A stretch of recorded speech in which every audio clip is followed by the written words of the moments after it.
Welcome to the Coastin With Quayz series, where I hit the road for a coaster-packed adventure across North America. Ride along as I conquer record-breaking roller coasters, explore new parks, and earn new coaster credits. 9 parks, 12 days, thousands of miles of thrills. This is an ultimate amusement park road trip. This is Coaster Tour North America. Coming up on this episode, I head to my favorite park of all time, Cedar Point. I prioritize getting on the newest coasters, including Siren's Curse and Top Thrill 2. I also get my very first ride on Steel Vengeance. I also spend some time getting on some of my favorite coasters at the park, and unfortunately, I miss out on some of the others. So stay tuned for Coaster Tour North America, Episode 7, Cedar Point.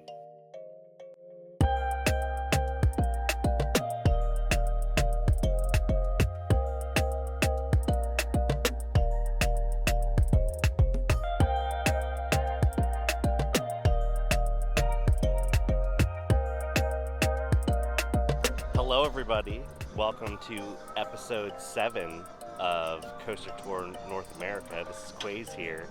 If you can't tell already where I am, Cedar Point. That's right, beautiful, sunny Cedar Point. You know, it's funny, this is the first time I've actually entered the park from the front gate, because normally I stay on property here and I enter in the back by the water park. But I'm not staying on property this time, so I actually get to enter where Gatekeeper is, the roller coaster that goes right through the gate. So let's get right on into this park, because there's a lot to see today.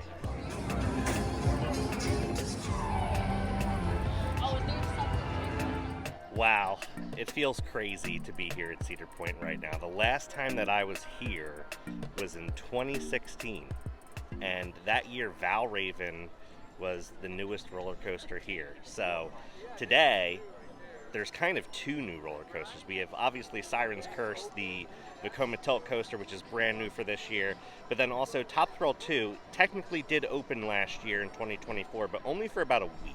So I consider that a new for 2025 coaster as well.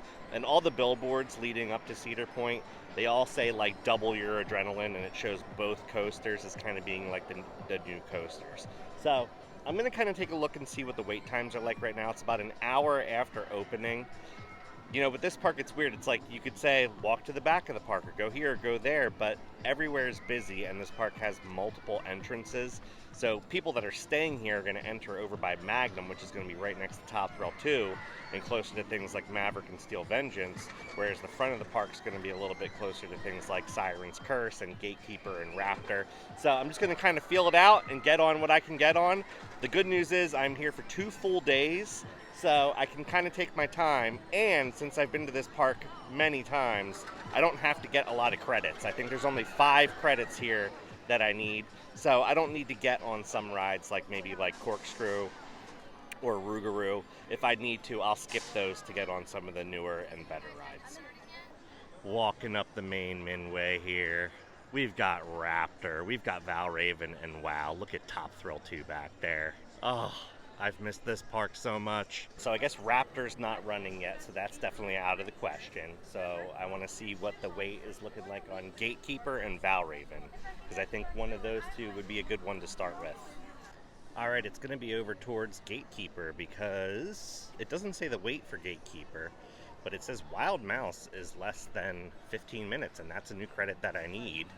Valravn said 45 minutes, so maybe I can get a ride on Wild Mouse and then a ride on Gatekeeper.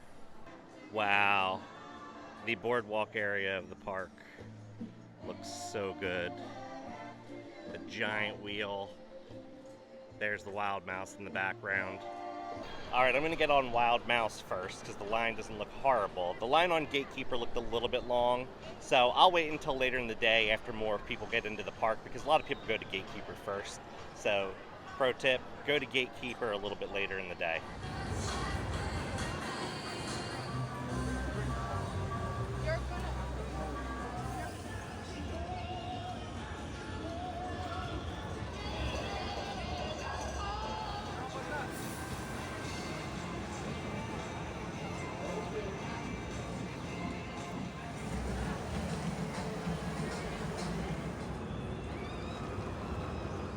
Look at that, first credit of the day, and it was only like a 15 to 20 minute wait.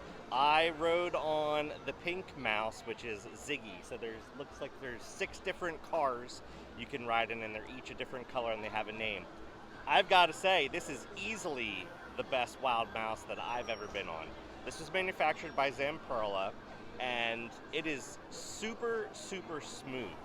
And it also spins, and I guess the level of spin is determined by kind of how the weight is offset in the car. So I'm a single rider today, and I rode with a family of 3 people. It was 2 littler girls and their mom, and me and the mom were both on the right side, so we were spinning like crazy. That was a lot of fun. Normally a wild mouse is just like every other wild mouse, but I really enjoyed this one. So nice job, Cedar Point, putting in a wild mouse, but giving it a custom layout. Of course, one of the most amazing things about Cedar Point is that you are completely surrounded by Lake Erie. So no matter what roller coaster you're on, you get this incredible view. Well, I just made it over to Top Thrill 2, and man, this area of the park has always looked so good, but now that this ride has this beast of a backwards vertical spike on it, it's so cool to just be able to walk around it. That's actually one of the things I've always liked about Top Thrill Dragster as opposed to King of Quayz, that you can actually walk all around the top hat and everything. But let's get down there and let's see if we can get a ride on it.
I just got a ride on Top Thrill 2 in the very front row. And I have to say, it's better than the original. You know, the first launch, it's not forceful at all. It's actually kind of relaxing. And that's like the main difference, I'd say, between this and the original as far as the launches go. That first launch, like, you just don't have that anticipation. But you then go backwards and you're flying, and then when you hit that vertical spike going backwards, it's super forceful. You go up so high and you're looking straight down at the ground. And since I got front row, I was like really looking straight down at the ground. And then when you hit the third launch, you can feel the motors like really kick in, and you fly up and over that top hat. And you get amazing airtime going over the top hat, awesome laterals in the spiral, and then you fly into the brake run. So much fun as it flies by. It was about an hour wait, which isn't bad. I'm actually here on a Sunday. It just so happened that it worked out that this trip, like, there was no way for me to really get around being here on a Sunday. I'll be here tomorrow, Monday, too. So if I don't get another ride today, I'll definitely get one tomorrow. But that was awesome. So for now, I think it's time to eat something. And then since Magnum's right over here, I might as well get a ride on their hyper coaster at Cedar Point. All right, let's stop into the Top Thrill 2 store to see what kind of merch they have now that we've been on the ride. Right away, you're greeted with the Baby I'm Ready to Go Top Thrill 2 shirt. That was the song that would play for Top Thrill Dragster. This is what I'm talking about. You know, I've been having a hard time finding stickers at parks. They have all kinds of stickers for roller coasters here. So I'm definitely going to be getting some Cedar Point stickers. I actually like this Top Thrill 2 one right up top here because it's very skinny. My water bottle's starting to get kind of full, so I can sneak that into a small spot. They've got some really cool roller coaster signs over here. I would love to get some of these. How much are these? Let's see. Price? no price. Found one that has a price. It looks like they are $29.99. They've got a bunch of Cedar Point racing gear over here. Very cool, but not really my style. Here they have the Top Thrill 2 3D coaster cut out with the car. Not seeing the Nano coaster over here though. This is a really cool Christmas ornament right here. Alright, ended up getting the Top Thrill 2 sticker. Alright, I just ate at Backbeat Q and had the beef brisket. Was gonna go over here to Magnum, but it's not running right now. So I think I'm actually gonna go to Siren's Curse. Alright, made it back to the main Midway in front of Valraven and over here to Siren's Curse, the new Vekoma tilt coaster. So let's go check out the entrance area.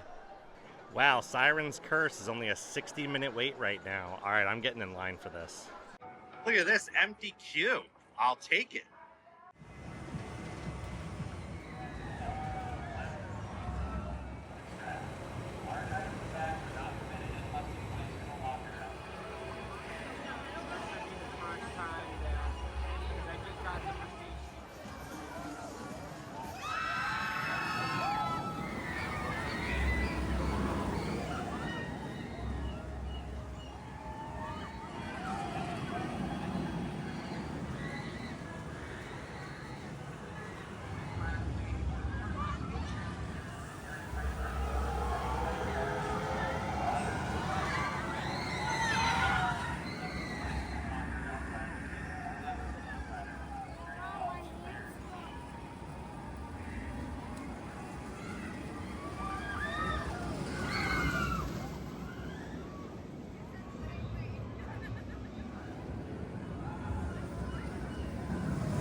Credit 216 in the books. Siren's Curse, that was a lot of fun. You climb that lift hill really fast, and then when you get to the top, you sit there. And at first, I didn't even realize we were tilting because it kind of tilts very slowly. But then, like more and more, you start to kind of lose your spot in the seat as you tilt forward, and then you're just hanging there. It drops, and then you fly up out of your seat. Most of the ride was actually a little bit less intense than I thought it was going to be, but there are a couple of really cool moments. That first big, like, airtime, non-inverting dive loop turn after the first drop, you get amazing airtime on that. A lot of the other elements, you get little pops of airtime, ejector airtime, and it's super smooth. The inversions are nice and floaty. In fact, you get some great hang time in the beginning and the end of them, so that's great. And it's a decent length for the ride. I know it kind of looks short, but there's a lot of elements to it, so overall, really good. Definitely not going to be your favorite ride here at Cedar Point, but it's probably in the top 5 or 6. All right, Siren's Curse leads right into the gift shop. Let's check it out. Whoa, this neon color shirt is really cool. I dig that a lot. They've also got some hats and beanies. I don't know what these are. Magnets and keychains. I've seen people at the different parks wearing this shirt. This is pretty cool. More of these Christmas magnets. These are so cool. You can choose the Siren herself, but which one do you want? Because there's multiple. Alright, I have to work my way towards the front of the park, and Gatekeeper, the app said, only had a 20-minute wait, so it was worth it to wait a little bit later to get on Gatekeeper, so let's head there now. As I'm making my way over to Gatekeeper, I think it's fair to mention, I haven't seen Millennium Force cycle today, and I've been checking the app, and it's been saying temporarily down, so I don't know what's going on with Millie, but hopefully it gets up and running, because I love Millie. That was my first Giga Coaster. I don't need the credit, so if it were to not go back up and running, I wouldn't be disappointed from the perspective of losing a credit. I would just be disappointed from the perspective of not getting to ride one of my favorite rides. All right, made it to Gatekeeper. We're gonna get a ride on this. This was the first wing coaster that I've ever been on. It's no longer my favorite. I think Rapterra is my favorite now. But I do love this ride. It's got a great first drop. If you're on the left side, it really whips you over that wing over inverting drop. So I think I'm gonna try to ride the left side, so let's go.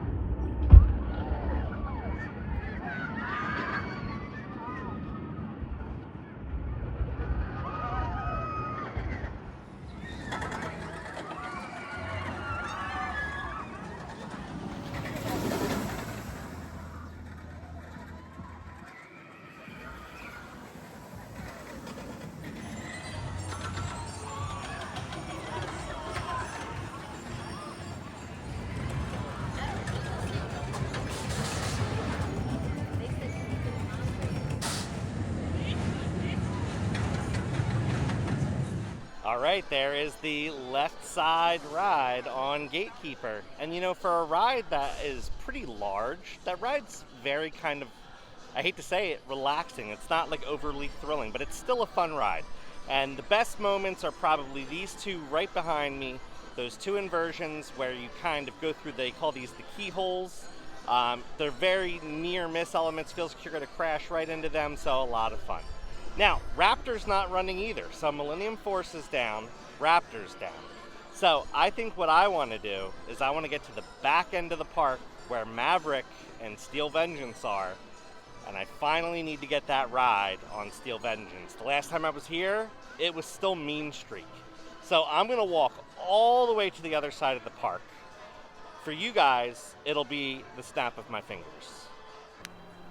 And just like that, I'm at Steel Vengeance, went through the Frontier walkway and past Maverick, and here I am. The app said it was 45 minutes. The sign here now says an hour, but I don't care because I need to get this credit because this might be the best roller coaster in the world. So let's get on it without wasting any more time.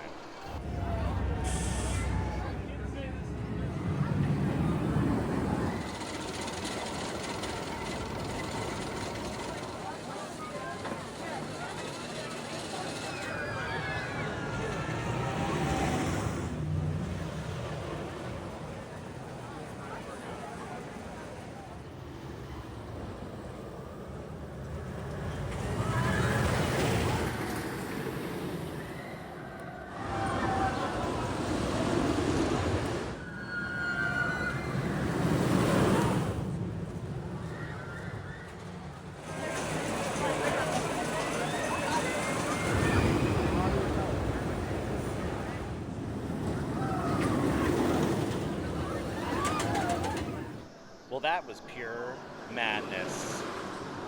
I might have a new number one on my hands. Oh man, I don't know what to do here. That was like the perfect roller coaster. Everyone says that the first half is like almost like a B&M hyper, but I think it's a little bit more aggressive, but not so aggressive. And then the second half is more compact, and I agree with that.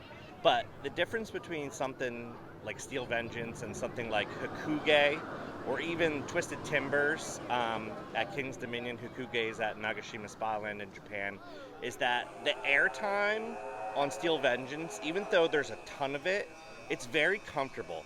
On Hakuge, it was so powerful that sometimes I almost felt like my legs were going to break. Like, Steel Vengeance might be the perfect roller coaster. The inversions are super floaty.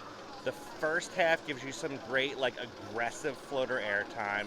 The second half gives you all the twists and turns in the structure and some ejector airtime. Amazing ride. Amazing ride. The only thing I can do now is get on Maverick right next door, so that's what I'm going to do. All right, the Steel Vengeance store's over there, and then if you walk right here, you have Maverick right next to it. So let's go get a ride on that now.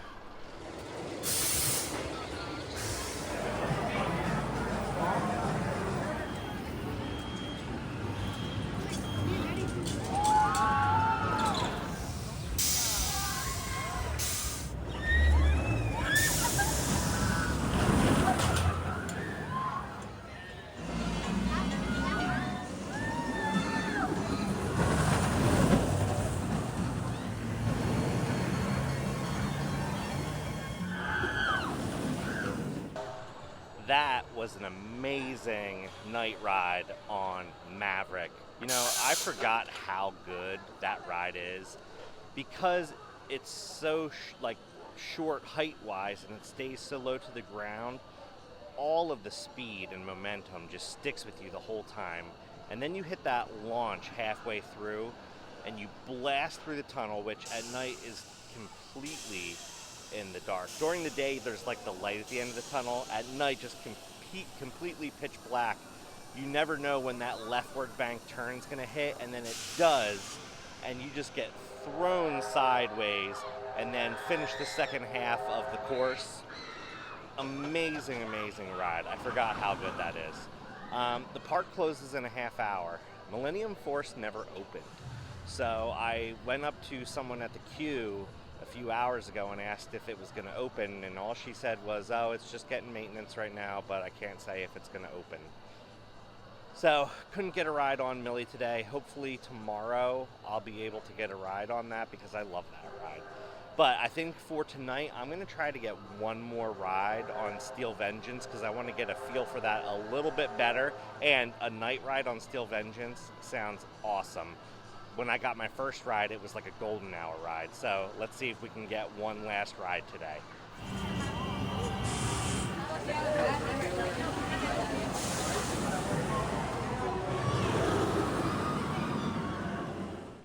That night ride right there might have been the best ride I've ever had on a roller coaster in my life.